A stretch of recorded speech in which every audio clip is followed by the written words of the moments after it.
हम लोगों ने पार्टनरशिप को जाना, पार्टनरशिप डीड को समझा। अब देखते हैं कि किसी भी पार्टनरशिप फर्म में उसके पार्टनर्स के क्या क्या राइट्स होते हैं। तो आपकी स्क्रीन पर है राइट्स ऑफ पार्टनर्स। तो फर्स्ट आपके पास पॉइंट आता है, every partner has the right to participate in the management of the business. क्या मतलब हुआ? कोई भी पार्टनर वह पार्टिसिपेट कर सकता है किसमें? Management of the business. इसका मतलब है कि पार्टनरशिप फर्म के बिजनेस को रन करने के लिए जो पॉलिसीज मैनेजमेंट बनाती है, जो डिसीजन मेकिंग की बात आती है, तो उसमें हर एक पार्टनर्स को पार्टिसिपेट करने का अधिकार है। क्यों? कि पार्टनर्स क्या होते हैं? ओनर्स भी होते हैं और एजेंट भी होते हैं। नेक्स्ट आप देखिए, every partner has the right to be consulted about the affairs of the business. यह जो डॉटेड पॉइंट्स लगे हुए हैं, इसको आप ऊपर के ही सेंटेंस से लेकर के चलेंगे। तो सेकंड पॉइंट आपके पास आता है, every partner has the right to be consulted about the affairs of the business. कहने का मतलब है कि पार्टनरशिप फर्म के जो बिजनेस है, उसकी जो डे टू डे एक्टिविटीज है, सेल परचेज करने की एक्टिविटीज हैं, उन एक्टिविटीज के लिए हर एक पार्टनर को कंसल्ट किया जाता है, और कंसल्ट उससे किया जाए इसका भी अधिकार उसे मिलता है। तो आप क्या कहेंगे? Every partner has the right to be consulted. Consult किया जाना चाहिए। किस लिए? For the affairs of the business. Business की जो डे बाय डे एक्टिविटीज हैं उसके लिए। थर्ड आपके पास आता है, every partner has the right to inspect क्या inspect? The books of account and have a copy of it. क्या मतलब हुआ? कि हर एक पार्टनर को वह अधिकार है कि अपने पार्टनरशिप फर्म के बिजनेस की जो रिकॉर्ड्स हैं, जिसको हम लोग कहते हैं बुक्स ऑफ अकाउंट, उसको वह इंस्पेक्ट कर सकता है, जांच कर सकता है, और साथ ही साथ उसकी वह जीरोक्स भी ले सकता है। तो फिर से एक बार इसको पढ़ते हैं, every partner has the right to inspect the books of account and have a copy of it. Next fourth point आपके पास आता है, every partner has the right to share profits और losses with others in the agreed ratio. Friends, हमने आपको partnership deed में बताया कि पार्टनरशिप डीड में यह क्लॉज रहता है कि पार्टनर्स फ्यूचर में बिजनेस की प्रॉफिट या लॉसेस को किस रेशियो में शेयर करेंगे, और इसे हम लोग कहते हैं प्रॉफिट शेयरिंग रेशियो। यूं तो आपने definition section 4 of partnership Act 1932 में देखा, वहां तो सिर्फ वर्ड था शेयरिंग ऑफ प्रॉफिट, बट हमने क्या कहा कि प्रॉफिट के साथ लॉसेस भी इंक्लूड है। तो याद रखें कि हर एक पार्टनर को प्री डिसाइडेड रेट से प्रॉफिट में शेयर मिलेगा, और कभी लॉस इनकर्ड हो जाता है तो उसे उस लॉस को भी बियर करना पड़ेगा। तो प्रॉफिट के राइट्स हैं, तो लॉस बियर करने की क्या हो गई? रिस्पॉन्सिबिलिटी हो गई। Next friends, fifth point, to receive interest on advanced loan given by him to the firm at an agreed rate in case rate of interest is not prescribed. थोड़ा सा इसको समझते हैं। मैंने आपको यह भी बताया कि अगर फर्म के बिजनेस ग्रो करते हैं, फर्म को मोर एंड मोर कैपिटल्स की रिक्वायरमेंट है, तो वो उनके पास ऑप्शन क्या होता है, या तो वो मार्केट से जाकर के लोन बोरो कर ले, या फिर अपने ही पार्टनर्स जो कैपेबल है उनसे वह लोन बोरो कर ले। अब प्रश्न उठता है कि अगर फर्म मार्केट से लोन लेती तो थर्ड पार्टी को लोन पे क्या करते, इंटरेस्ट पे करते। ठीक इसी प्रकार से अगर पार्टनरशिप फर्म को एडवांस में लोन दे देता है तो उसे यह अधिकार मिल जाता है अपने उस एडवांस्ड लोन पर इंटरेस्ट लेने का।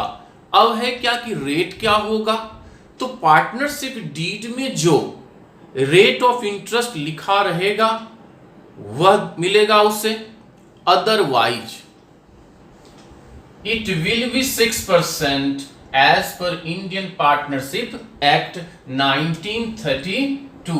अदरवाइज यह क्या होगा, 6% पर एनम।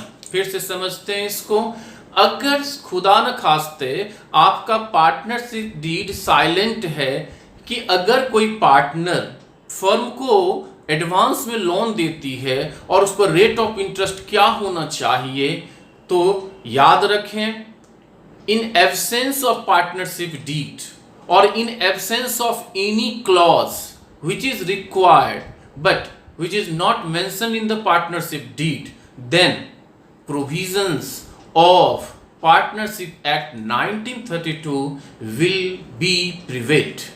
तो फ्रेंड्स, तो पार्टनरशिप एक्ट में लिखा हुआ है कि अगर कोई पार्टनर्स एडवांस में लोन देता है फर्म को तो उसे 6% पर एनम की रेट से इंटरेस्ट पे किया जाएगा। आगे मैं बताऊंगा कि अगर फर्म को बिजनेस से लॉस भी होता है, इवन देन उन्हें पार्टनर्स के इस एडवांस लोन पर 6% के रेट से इंटरेस्ट देना ही पड़ेगा। और सपोज कीजिए कि पार्टनरशिप डीड के एग्रीमेंट में रेट स्पेसिफाइड है तो फिर उस रेट से इंटरेस्ट दिया जाएगा। तो फिफ्थ आपका क्या हुआ कि every partner has the right to receive the interest on advance loan.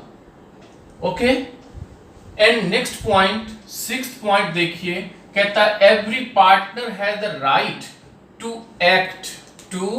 Act according to his best judgment and be indemnified for the expenses incurred by him in case of emergency।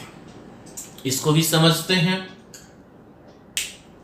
क्या है, to act according to his best judgment। Suppose कीजिए कि आप किसी firm के partner हैं और आप अपने ऑफिस में हैं बैठे हुए, और उस समय आपको कोई फैसला लेने की बात आ गई, कोई और पार्टनर उस जगह अवेलेबल नहीं है, आप उनसे कांटेक्ट नहीं कर पा रहे हैं कि जो सिचुएशन अभी अराइज हुआ है उसका क्या डिसीजन लिया जाए, तो आप क्या करेंगे, बेस्ट जजमेंट करेंगे। बेस्ट जजमेंट का मतलब होता है कि जो आपको सुटेबल लगता है, आपको लगता है क्या कि यही डिसीजन सही है और आपने वह डिसीजन ले लिया, और उस डिसीजन की वजह से फर्म को लॉसेस हो गए या फर्म को एक्सपेंस इनकर्ड हो गया, तो सभी अन्य पार्टनर्स मिलकर के उस लॉस को बियर करेंगे।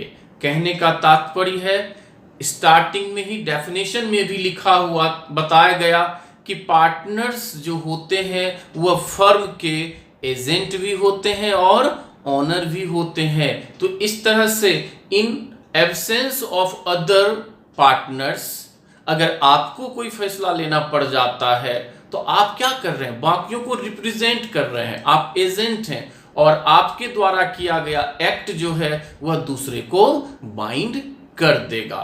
तो यह भी अधिकार मिलता है कि आप बेस्ट जजमेंट लेकर के कोई फैसला आप कर सकते हैं। ओके, आइए फिर से एक बार पढ़ते हैं। To act according to his best judgement, every partner has the right to act according to his best judgement, आपने जो बेस्ट जजमेंट, आपको जो सही लगा उसके अकॉर्डिंग आप एक्ट कर सकते हैं। And be indemnified, indemnified means होता है कि कंपनसेट उसको किया जाएगा for the expenses incurred by him, और उस डिसीजन मेकिंग के क्रम में आपके जेब से एक्सपेंस हो गया तो उस एक्सपेंस को फर्म क्या करेगी, कंपनसेट करेगी। दैट मीन्स आपको रिपे किया जाएगा। क्लियर? तो इंडेमनीफाइड का मतलब हुआ to be repaid. Okay, in case of emergency, यह सिचुएशन कब आएगा, जब इमरजेंसी हो, कोई विकल्प आपको नजर नहीं आ रहा है तब। नेक्स्ट पॉइंट आता है आपका, every partner has the right not to allow, not to allow क्या भैया, the admission of a new partner. New partner क्या मतलब हुआ, यह कह रहा है कि आपको अधिकार है, आप हैं किसी फर्म के पार्टनर, आपको अधिकार है, अगर बाकियों ने कहा कि चलो किसी और को पार्टनर भी बना लेते हैं या स्ट्रेंथ हम अपने पार्टनरशिप फर्म का बढ़ा लेते हैं। एक एग्जांपल लेते हैं, सपोज कीजिए कि अभी ए बी सी 3 पार्टनर्स हैं और आप हैं ए, आप हैं मिस्टर ए, बाकी बी और सी ने कहा कि मिस्टर डी को नए पार्टनर के रूप में अपॉइंट कर लेते हैं, और आपको लगता है कि नहीं मिस्टर डी का अपॉइंट होना वह सही नहीं है, तो आप उसको अपोज कर सकते हैं। इसलिए यह आपका अधिकार बन गया not to allow the admission of a new partner, नए पार्टनर को आप अलाउ नहीं करेंगे, दैट इज डिस अलाउ करने का आपको राइट है। Clear? Next, every partner has the right to retire from the firm after giving proper notice। Friends,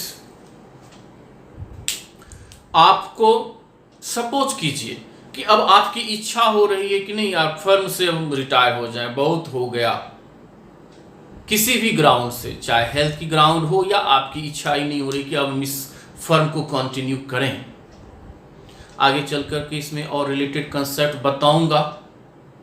पहला तो यह है कि अगर पार्टनरशिप डीड में एक्सप्रेस एग्रीमेंट है रिटायरमेंट के बारे में, तो अकॉर्डिंग टू दैट प्रोविजन कोई भी पार्टनर रिटायर हो सकता है, बट रिटायरमेंट के बारे में कुछ लिखा ही नहीं गया डीड में, तब क्या होगा, तब उस केस में कहता है कि जो पार्टनरशिप एक्ट 1932 में प्रोविजंस दिए गए होंगे रिलेटेड टू रिटायरमेंट, उसको फॉलो किया जाएगा।